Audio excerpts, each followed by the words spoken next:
இன்றைய தினம் கர்த்தராகிய இயேசு கிறிஸ்து பிறந்ததை நாம கொண்டாடிட்டு இருக்கோம். இயேசு கிறிஸ்து டிசம்பர் 25 பிறந்தாரா? ஒருத்தர் என்கிட்ட கேட்டார். அவரும் கிறிஸ்தவர் தான். என்கிட்ட இந்த கேள்வி கேட்டார். இயேசு கிறிஸ்து டிசம்பர் 25 பிறந்தாரு உங்களுக்கு எப்படி தெரியும்? அதனால நாங்க எங்க சர்ச்சில் கொண்டாடவே மாட்டோம் அப்படின்னாரு அவரு. சரிங்களா? நான் என்ன கேட்டாரு, இயேசு கிறிஸ்து பிறந்தாரா அப்படின்னு கேட்டேன். ஆமாமா, இயேசு இந்த பூமியில தான் பிறந்தாரு. இயேசு இங்கதான் வந்தாரு, இங்கதான் வாழ்ந்தாரு, இங்கதான் இறந்தாரு, இங்கதான் என்ன ஆனாரு, உயிர் தெழுந்தாரு. ஆமா, இங்கதான் வாழ்ந்தாரு அப்படின்னு அது ஒத்துக்கிறாரு. சரி, பிறந்தாருன்னு நீங்க சொல்றீங்க இல்லையா, அப்ப என்னைக்கு பிறந்தாரு அதையே சொல்லிடுங்க. நீங்க ஜனவரி 1ன்னா இந்த கொண்டாட்டத்தை ஜனவரி 1க்கு வச்சுக்கிறார், சரியா? இல்ல ஆகஸ்ட் 15 வச்சீங்கன்னா நான் ஆகஸ்ட் 15 வச்சுக்கிறேன் இந்த கொண்டாட்டத்தை. நீ என்னைக்கு சொல்றியோ அன்னைக்கு நானு கொண்டாடுறதுக்கு தயாரா இருக்கிறேன். இப்ப அவர் என்ன சொல்லியிருப்பாரு நினைக்கிறீங்களா? என்ன சொல்லியிருப்பாரு? ஒன்னும் சொல்ல முடியல. இயேசு பார்த்தது உண்மைதான். அவங்க ஒரு டினாமினேஷன்ல இருக்கிறதுனால 25 டிசம்பர் 25 அவங்க போக மாட்டாங்க, சர்ச்சுக்கெல்லாம் போக மாட்டாங்க, சரிங்களா? அதே மாதிரி இயேசு கிறிஸ்து சிலுவையில் அறையப்பட்ட தினம் குட் ஃப்ரைடே, அப்பவும் போக மாட்டாங்க சர்ச்சுக்கு. கேட்டா இயேசு கிறிஸ்து அன்னைக்கு அறையப்படல. அப்ப என்னைக்குதான் அறையப்பட்டார்? அறையப்பட்டாரா? கேள்வி அதான். அறையப்பட்டார், இயேசு பிறந்தார், சரிங்களா? அதை கொண்டாடுறதுக்கு நமக்கு முன்னாடி இருந்த பெரியவங்க மூத்தவர்கள் என்ன பண்ணாங்க? அவர் பிறக்கும் போது பனிக்காலம், சரிங்களா? சோ பனிக்காலத்துல தான் அவர் பிறந்தாரு என்று என்ன செய்யறாங்க? டிசம்பரை யோசிக்கிறாங்க. அதோடு மட்டும் நிக்கல. நம்ம எல்லாம் சாதாரண அறிவை கொண்டவர்கள், அவர்களாம் ஞானிகள். பைபிளை எழுதணும்னா யாரு? ஞானிகள், தேவ ஆவியை பெற்றவர்கள், தேவ ஞானத்தை பெற்றவர்கள். இயேசு கிறிஸ்து வருகிற பொழுது ஒரு வால் நட்சத்திரம், அந்த வால் நட்சத்திரம் சொல்லுவாங்க, ஓகேவா? பெரிய நட்சத்திரம் சொல்லுவாங்க. அந்த நட்சத்திரம் வந்தது. அத அக்காலங்களே குறிப்பிட்டு வச்சிருக்காங்க. அதை அடிப்படையாக வச்சு என்ன செய்யறாங்க? கேலண்டரை உருவாக்குறாங்க. அப்படி உருவாக்குகிற பொழுது இயேசு கிறிஸ்து எப்ப பிறந்திருக்கணும்? இந்த நாட்கள்ல தான் பிறந்திருக்கணும். சரி, அதுல எப்ப பிறந்திருக்கலாம் அப்படின்னு போதுதான் டிசம்பருக்கு உள்ள ஒரு தேதியை குறிக்கிறாங்க. இந்த தேதி ஏதோ வந்தது அப்படிலாம் இல்ல, சரிங்களா? இயேசு கிறிஸ்து பிறந்த அன்னைக்கு நட்சத்திரம் உருவாச்சு இல்லைங்களா? நட்சத்திரம் இப்பெல்லாம் சொல்லுவாங்க இல்லையா, 4 நட்சத்திரம் பாக்குறாங்க இவங்க சொல்லுவாங்க இல்லையா? 4 நட்சத்திரம் தான் என்ன? நாட்களையும் தேதிகளையும் அன்னைக்கு உருவாக்குறதுக்கு பயன்படுத்தப்பட்ட உபகரணங்கள் தான் எது எது அப்படின்னா நட்சத்திரன், சூரியன், சந்திரன். இன்னைக்கு நேரத்தை நிர்மாணிக்கிறது எது தெரியுங்களா? எது தெரியுங்களா? குவார்ட்ஸ் அப்படின்ற ஒரு ஆட்டம்.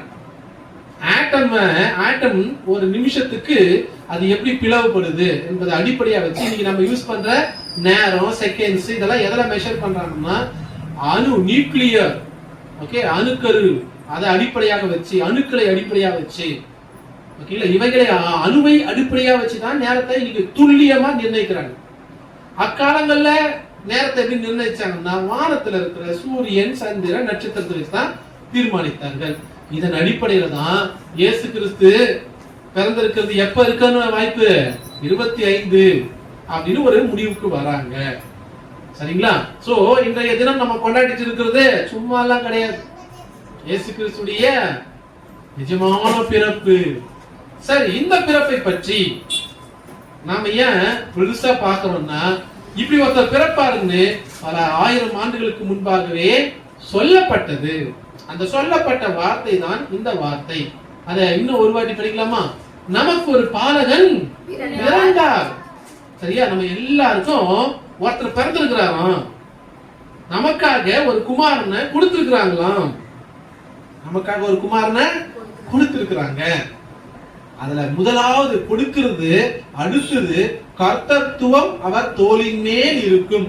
இப்படின்னா என்னங்க கர்த்தத்துவம்னா? என்னங்க? யாராவது ஒருத்தர் அதை பத்தி யோசிக்க முடியுமா? யாராவது சொல்ல முடியுமா? கர்த்தத்துவம் அவர் தோளின் மேல் இருக்கும் அப்படின்னு என்னது? இப்ப ராஜ்யம் இவர்கிட்ட கொடுத்துட்டாங்க அப்படின்னா, ஓகேவா? இப்போ ஒரு அப்பா ஒரு மகன் இருக்கிறாங்க. அப்பாவுக்கு வயசாகிடுச்சு வச்சுக்கோமே. இப்போ ஒரு ராஜ்யத்தை அவர் ஆண்டு இருக்கிறாரு. அவர் வயசா சாகர வரைக்குமே ராஜாவா இருப்பாரு. என்ன செய்வார்? தான் மகனுக்கு அதை கொடுப்பாரு. அப்ப ராஜ்யம் அதை எப்படி சொல்லுவாங்கன்னா ராஜ்ய பாரம் அப்படின்னு. ஓகே, வேதத்தில் அந்த வார்த்தை சொல்லப்பட்டிருக்கு. ராஜ்ய பாரத்தை என்ன பண்ணுவாங்கன்னா தாவீது இருக்கிற பொழுது சாலமோனுக்கு கொடுக்கிறார். தாவீது இருக்கிற பொழுது யாருக்கு கொடுக்கிறாரு? சாலமோனுக்கு கொடுக்கிறாரு. அந்த மாதிரி கர்த்தர் என்ன பண்றாருன்னா கர்த்தத்துவத்தை நல்லா யோசிச்சு பாருங்க. இயேசு கிறிஸ்து தேவனுடைய குமாரன் மட்டுமல்ல, அவரே கர்த்தராகவும் இருக்கிறார். அவரே கர்த்தராகவும். ஏன் கர்த்தத்துவம் அவர் தோல் மேல வச்சுட்டாங்க அப்படின்னு என்ன அர்த்தம்? அது அவர் மீது இருக்குது. சரிங்களா? கர்த்தர்கிட்ட இருந்த கர்த்தத்துவம் இன்னைக்கு பூமியில மனுஷனாய் பிறந்து மரித்து உயிர் தெரிந்த இயேசு கிறிஸ்துவின் கிட்ட இப்ப என்ன இருக்குது? கர்த்தத்துவம் இருக்குது. சரிங்களா? அடுத்த வார்த்தை என்ன இருக்கு சொல்லி பாருங்க. கர்த்தத்துவம் அவர் தோளின் மேல் இருக்கும், அவர் நாமம் அதிசயமானவர். இயேசு கிறிஸ்து இந்த பூமியில பிறந்து என்ன செஞ்சாரு? சும்மா உன்ன மாதிரி என்ன மாதிரி சாதாரணமா போயிட்டு சாதாரணமா வந்தாரா? அதாவது 2000 வருஷம் கழிச்சு இயேசு கிறிஸ்து பத்தி இன்னைக்கு பேசுறோம். அவரை நம்பி என் வாழ்க்கை மாறி இருக்கு, என் வாழ்க்கையில அற்புதம் நடந்திருக்கு, உங்க வாழ்க்கையிலயும் அற்புதங்கள் நடந்து கொண்டிருக்கிறாங்கன்னா அவர் எப்படிப்பட்டவரா வாழ்ந்திருப்பாரு, அவர் எப்படிப்பட்டவரா இன்னைக்கும் இருப்பாரு. யோசிச்சு பாருங்க. எப்படி இருக்கிறாராம்? அதிசயமானவர். அவர் அதிசயமானவர். அவர் யார் யார் வாழ்க்கையில எல்லாம் வராரோ அவங்க வாழ்க்கையில எல்லாம் என்ன நடக்கும்? அதிசயம் நடக்கும். நீங்கள் இயேசுவை நம்பி என்ன செய்யலாம்? அதிசயத்துக்காக காத்துட்டு இருக்கலாம். அதிசயத்துக்காக என்ன பண்ணலாம்? காத்துட்டு இருக்கலாம். ஜனங்கள்லாம் என்ன பண்ணுவாங்கன்னா, ஜனங்களுடைய மனநிலை சொல்ல பாருங்க. இப்போ என்கிட்ட ஒரு டம்ளர் தண்ணி இருக்கு, சரிங்களா? ஒரு ஸ்பூன் இருக்கு. நான் என்ன நினைக்கிறேன், உள்ள சக்கரை போட்டா மாதிரியும் சர்க்கரையை கலக்கிற மாதிரியும் எடுத்து குடிக்கிறேன். இப்போ அந்த தண்ணி இனிப்பா இருக்குமா இல்ல தண்ணியா தான் இருக்குமா? தண்ணியா. சர்க்கரையை போட்டு கலக்கின பிறகு அந்த தண்ணி என்னவா இருக்கும்? இப்போ இனிப்பா மதுரமா இருக்கும். கரெக்டுங்களா? அதான உண்மை. இயேசு கிறிஸ்து சர்க்கரை மாதிரி உன் வாழ்க்கையில போட்டு நீ கலக்கிட்டே இரு. கலக்கிட்டு அப்புறம் எடுத்து குடிச்சு பாரு. டெஃபினட்டா அந்த இனிப்பை நீ அனுபவிப்ப. நிறைய பேர் என்ன செய்யறாங்க, இல்ல நான் கலக்கினாலும் தண்ணி என்ன ஆயிடும், என்ன ஆயிடும், இனிப்பாயிடும் கற்பனையில இருக்கிறாங்க. வாய்ப்பு இல்லப்பா, வாய்ப்பே கிடையாது. நீ தண்ணிய வெறும் தண்ணியை எவ்வளவு கலக்கினாலும் வெறும் தண்ணி இனிப்பா ஆகாது. சர்க்கரைய போட்டா மட்டும்தான் வெறும் தண்ணி இனிப்பா மாறும். இயேசு கிறிஸ்து என்ற சர்க்கரைய நீங்க என்ன செய்யணும்? அவங்க வாழ்க்கையில உங்க இருதயத்துல போட்டு அப்படியே கிளறினுங்க. இருதயம் முழுக்க பரவட்டும். அதுக்கப்புறம் உங்க வாழ்க்கைய பாருங்க, அது இனிப்பா இருக்கும். சரிங்களா? நீங்க எந்த காரியமா இருக்கட்டும் அவரை நம்பி, சரிங்களா, அவரை உள்ள போட்டுருங்க. அந்த காரியத்தை நீங்க ஒரு வீடு கட்டுற ஒர்க்கா இருக்கலாம், அல்லது குழந்தை பெற்றிருக்கிற காரியமா இருக்கலாம், அல்லது படிக்கிற காரியமா இருக்கலாம். நீங்க படிக்கிற பிள்ளைகளுக்கு அடிக்கடி ஒண்ணு சொல்லுவேன். என்ன சொல்லுவேன் ஞாபகம் இருக்குங்களா? மத்தவங்க பேப்பரை பார்த்து எழுதக்கூடாது. கர்த்தரை நம்பி படி. உனக்கு ஞானத்தை அவர் தரலன்னா பாரு. உன்னை விட காப்பி அடிச்சு 400 மார்க் எடுக்கட்டும், கவலைப்படாத. சரியா? நீ 300 மார்க் 350 கூட எடு, கவலைப்படாத. அந்த மார்க் யாருடையது? கர்த்தருடையது. கர்த்தர் உனக்கு கொடுத்தது. சரியா? கர்த்தர் எப்போதும் உனக்கான ஆசீர்வாதத்தை பக்கத்து வீட்டுல இருந்து பிடிங்க உங்ககிட்ட தரமாட்டாரு. தெரிஞ்சு வச்சுக்க. உன்னை வச்சு எல்லாரும் உதவி செய்வார தவிர இன்னொருத்தங்கிட்ட இருந்து பிடிங்கலாம் உன்கிட்ட தரமாட்டார். கர்த்தர் உன் கரத்தை ஆசீர்வதிக்கிறவர். சரிங்களா? உன்னுடையதை ஆசீர்வதிக்கிறவர். இன்னொருத்தரத்தை எடுத்தெல்லாம் உங்க தரமாட்டார். அதான் இயேசு கிறிஸ்துடைய பர்சனாலிட்டி. சரிங்களா? அதனால சிறு பிள்ளைகள் படிக்கிறவங்க என்ன செய்யணும்? மற்றவர்களை பார்த்து எழுதவே கூடாது. அதே மாதிரி ஒவ்வொருத்தரும் பெரியவங்களும் வேலைக்கு போறவங்களும் இன்னொருத்தர் உழைப்பை நம்ம என்ன செய்யக்கூடாது? சுரண்டவே கூடாது. அவர்களுக்குரிய மரியாதையை கொடுத்துடணும். இன்னொருத்தர் பொருளை எடுத்து வச்சுக்கவே கூடாது. அதெல்லாம் ஆண்டவருக்கு பிரியம் இல்லாது. அது வந்துச்சுன்னா உன்கிட்ட ஆசீர்வாதம் இருக்கு, உன்னிடத்துல ஆசீர்வாதம் தங்காது. இன்னைக்கு பல பேர்கிட்ட ஆசீர்வாதம் தங்காம இருக்கிறதுக்கு காரணம் என்னன்னா இதுதான். தேவையில்லாத மற்றவருடைய உழைப்பை சுரண்டி அவங்க வீட்டுல போடுனா அது நிக்காது, ஆசீர்வாதம் வராது. இது சில பேர் உண்மையா இருப்பாங்க, ரொம்ப உண்மையா இருப்பாங்க, ஆனாலும் ஆசீர்வாதம் வராது. ஏன்னா அவங்க கிட்ட யாரும் இல்ல, சர்க்கரையாகிய கிறிஸ்து இல்ல. நீ எவ்வளவு உண்மையா இருந்தாலும் ஒவ்வொருத்தரும் என்கிட்ட நான் சந்திக்கிற மனிதர், என்ன சார் இவ்வளவு உண்மையா இருந்து இந்த கவர்மெண்ட் தான் சார் நமக்கு பண்ணுது, அப்படிதான் சோகமா தான் பேசுவாங்க. நீ நேர்மையா இருக்கிற சார், அவன் காசு வாங்கிக்கிறான், சம்பாதிக்கிறான், என்னோ பண்றான், அவன் தான் நல்லா இருக்கிறான், நான் நேர்மையா இருக்கிறேன், நான் கஷ்டப்பட்டு தான் இருக்கிறேன், அதுக்கு அந்த வேலையை நானும் அந்த தப்ப நானும் பண்ணிட்டு போயிருக்கலாமேன்னு எப்படி இருக்கிறான்? குழப்பத்துல இருக்கிறான், உலகத்துல இருக்கிறவங்க. ஏன்னா அந்த அதிசயமானவர் அவன் வாழ்க்கையில இல்ல. நீங்கள் இயேசுவை நம்பி எந்த தீமையும் செய்யாமல் நீதிமானாய் வாழலாம், உங்கள் வாழ்வு நிச்சயம் சிறக்கும். அதனால எவன் ஒருவனும் உங்களுடைய ஆசீர்வாதத்தை நீங்க என்ன பண்ண முடியாது, யாருமே தடுக்கவே முடியாது. கர்த்தரை நம்பி நீங்கள் காத்திருக்கலாம், நீங்கள் கர்த்தரை நம்பி மட்டுமே காத்திருக்கலாம். நீங்கள் அப்படி காத்திருக்கிற பொழுது உங்கள் வாழ்விலே அவர் அதிசயத்தை செய்ய வல்லவராக இருக்கிறார். அடுத்தது ஆலோசனை கர்த்தா. அவர் ஆலோசனை கர்த்தராய் நமக்கு இருக்கிறார். இன்றைக்கு ஆலோசனை இல்லாமல், வசனம் சொல்லுது, ஆலோசனை இல்லாமல் கெட்டு போயிருவர்கள் கூட்டம் அதிகமா இருக்கு. தாறுமாறம் போயிட்டு இருக்கிறாங்க. ஆலோசனைகள் எவ்வளவு முக்கியமானது தெரியுங்களா? இன்னைக்கு நான் இங்க நிக்கிறேன்டான்னா, இன்னைக்கு இந்த நிகழ்வு இப்படி நடக்குதுன்னா, நான் பல பேருக்கு ஆலோசனை கேட்பேன், பல பேருடைய வாழ்க்கைய பார்ப்பேன், இது எப்படி பண்ணணும். இந்த சின்ன நிகழ்வுக்கு, ஒரு சின்ன நிகழ்வு எவ்வளவு 2 மணி நேரமா, 10 மணிக்கு ஆரம்பிச்சோம், ஒரு 2 மணி நேரம் நிகழ்வு. இந்த 2 மணி நேரம் நிகழ்வுக்கு நான் என்ன செய்யறேன், பல பேருடைய ஆலோசனை. என் வயசுல சின்னவங்களா இருந்தாலும் இனியா கிட்ட கேட்கிறேன் ஆலோசனை, இன்பா கிட்ட ஆலோசனை கேட்கிறேன். வயசுல பெரியவங்களா இருந்தாலும் அங்க நம்ம சார் இருக்காரு, பாஸ்டரா ஒர்க் பண்றாரு நெப்போலியன் சார், அவர்கிட்ட ஆலோசனை கேட்பேன். அவங்க சபையில என்ன பண்றாங்க அதெல்லாம் கேட்பேன், தெரிஞ்சுப்பேன். சரியா? தான் தோண்டித்தனமெல்லாம் போக கூடாது. தேவ மனிதர்கள், கர்த்தர் தாளந்துகளை கொடுத்திருக்கிற மனிதர்கள், அவங்க கிட்ட நான் என்ன செய்யணும், கேட்கணும். புரியுதா சொல்றது? இந்த நிகழ்வுகள் எல்லாத்தையும் ஒப்படைச்சிட்டேன் இனியா கிட்ட. இனியா தான் பண்ணேன், என்னோட சின்ன பொண்ணு, அவளுக்கு தான் தெரியும் அப்படின்னு அவளை நான் நோண்டிட்டு இருந்தேன்னா அவன் என்ன பண்ணிருப்பா, சும்மா நம்மள நம்பவே மாட்டேன்றாங்க, எது பண்ணாலும் குறை சொல்ற என்று போயிட்டே இருந்திருக்கு. கரெக்டா சொல்றது? அப்போ கர்த்தர் ஒவ்வொருத்தருக்கும் ஒரு தாளந்தை குத்துருக்காரு. அந்த தாளந்தை கண்டுபிடிச்சு என்ன செய்யணும், ஆலோசனையை கேட்கணும். உலக மனுஷங்கிட்ட கிடையாது, கர்த்தர் யார்கிட்ட இருக்கார் தேடுங்க நீங்களும். சரிங்களா? சில நேரங்கள் எல்லாமே நமக்கு தெரியாது. கர்த்தர் சில நேரங்கள்ல நம்ம இருதயத்துல பேசணும்னு ஆசைப்படுவாரு, நம்ம இருதயத்தை அவர் திறந்து தர மாட்டோம், அது உங்களுக்கே தெரியாது. நீங்க கர்த்தருக்கு உங்க இருதயத்தை தரீங்களா தரலையா உங்களுக்கே தெரியாது. அதனாலதான் சில இடங்கள்ல முடிவெடுக்கும் போது ஒரு குழப்பம் வந்துடும். குழப்பம் ஏன் வருது? நாங்க சர்ச்சைக்கு தானே போறேன், முடிவு எங்க குழப்பம் வருது? வரும், அது யாரா இருந்தாலும் வரும். ஏன்னா அவங்களுக்கே தெரியாம அவங்க இருதயத்தை முழுசா கர்த்தர்கிட்ட கொடுக்காம இருப்பாங்க. அதனால என்ன ஆயிடுது, சில நேரங்கள்ல முடிவுகளை எடுக்கிற பொழுது, சில கடினமான சூழ்நிலை முடிவெடுக்கும் போது குழப்பம் வந்துடும். அப்போ கர்த்தர் சொல்றாரு, நான் ஆலோசனை கர்த்தர். ஆலோசனை கர்த்தர் பேசுவாரு, கதவு சாத்தி வச்சு கம்முன்னு ஜெபம் பண்ணிக்கிறது, உள்ளே உட்கார்ந்து கூடாது. ஜெபத்தை பண்ணணும், பண்ணிட்டு அவருடைய வார்த்தைக்கு காத்து நிற்கணும். காத்து நிற்கும் போதே தேவ மனிதர்கள் கிட்ட போயிட்டு இந்த காரியத்தை என்ன செஞ்சுக்கணும், பகிர்ந்துக்கணும். உலகத்துல இல்ல, தேவ மனிதர்கிட்ட சொல்லணும். கர்த்தர் உண்மையிலேயே அவங்க வாயில வார்த்தையை வைப்பாருன்னா அந்த வார்த்தையை நம்ம கிட்ட சொல்லுவார். அப்படி வைக்கல அப்படின்னா கண்டிப்பா என்ன செய்ய மாட்டாரு, அதை நம்ம கிட்ட சொல்ல மாட்டாரு. சரிங்களா? ஆகினால கர்த்தர் ஆலோசனை கர்த்தரா இருக்கிறதுனால நீங்கள் ஆலோசனை இல்லாம எந்த காரியத்தையும் செய்யக்கூடாது. மருத்துவ ஆலோசனைய அப்பப்ப கேட்கணும், என்ன சொல்றாங்களோ கேட்கணும். கர்த்தர் நம்மை சுற்றி இருக்கிற மனிதர்களும் நமக்கு ஆலோசனை சொல்றாருன்னா கண்டிப்பா அவர் தீய ஆலோசனைகளை சொல்ல மாட்டாரு. நீயும் ஆண்டவர்கிட்ட என்ன செய்ய கேட்கணும், ஆண்டவரே இந்த ஆலோசனை சரியா? அவர் சொல்லுவார், ஆமாப்பா இது சரியான ஆலோசனை செய் அப்படின்னு சொல்லுவார். சோ கர்த்தர் ஆலோசனை கர்த்தரா இருக்கிறதுனாலே நீங்கள் ஆலோசனையை பெற்றுக்கொள்ளுங்கள், தான் தோன்றியதனமாக செயல்படாதீங்க, ஆலோசனையை கேளுங்க. சரிங்களா?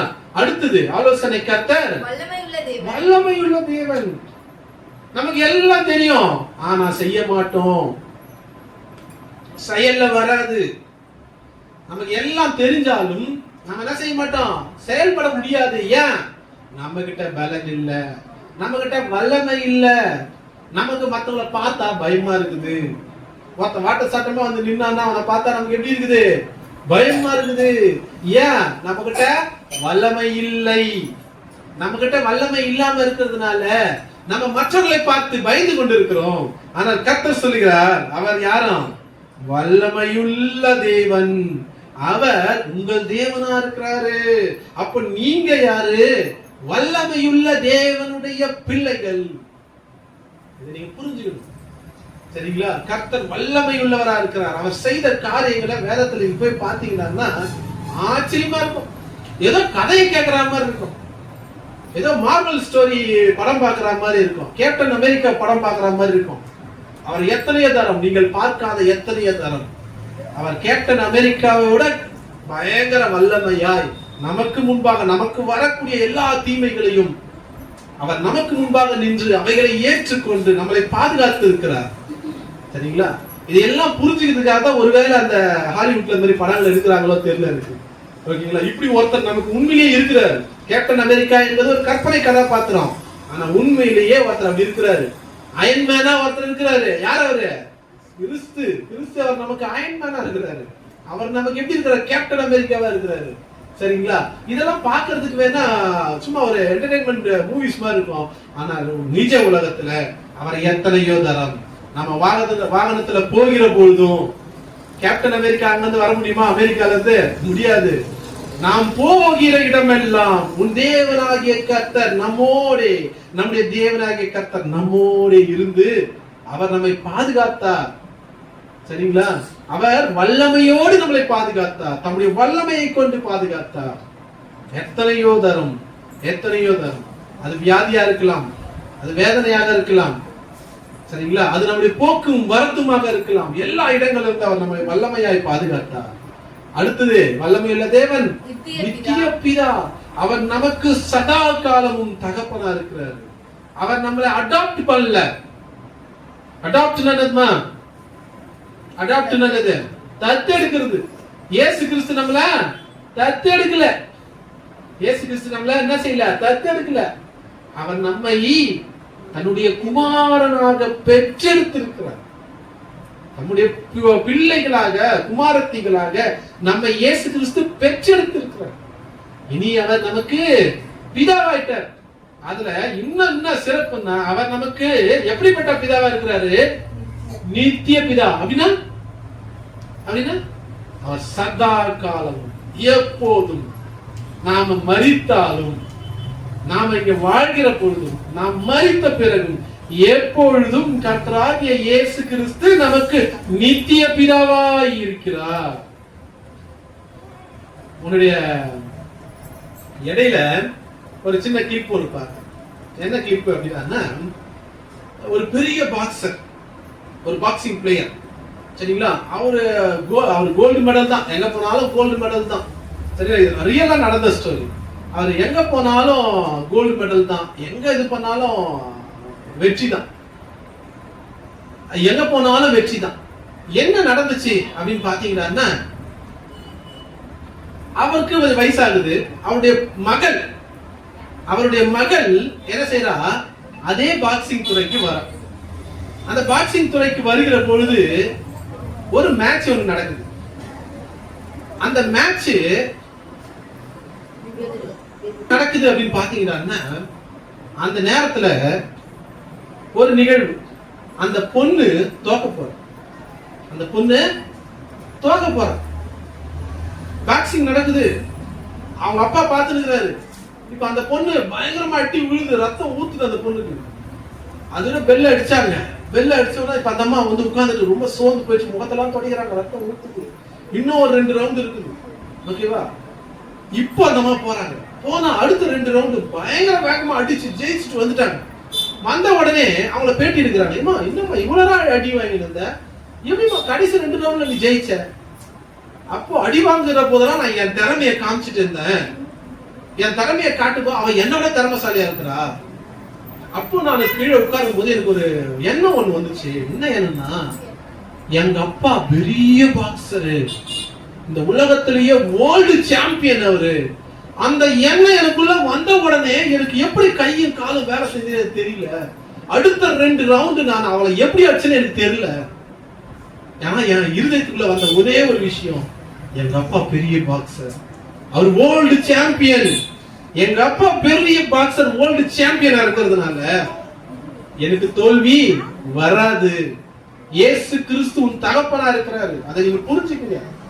சரிங்களா? அடுத்த வசனம் என்ன சொல்லுது? சமாதான பிரபு. இது எல்லாம் இது வரைக்கும் நம்ம பேசினதும் இல்லையா? இதெல்லாம் எதுக்காக? நீங்கள் சமாதானமாய் வாழும் பொருட்டு சொல்லப்பட்டவைகள்.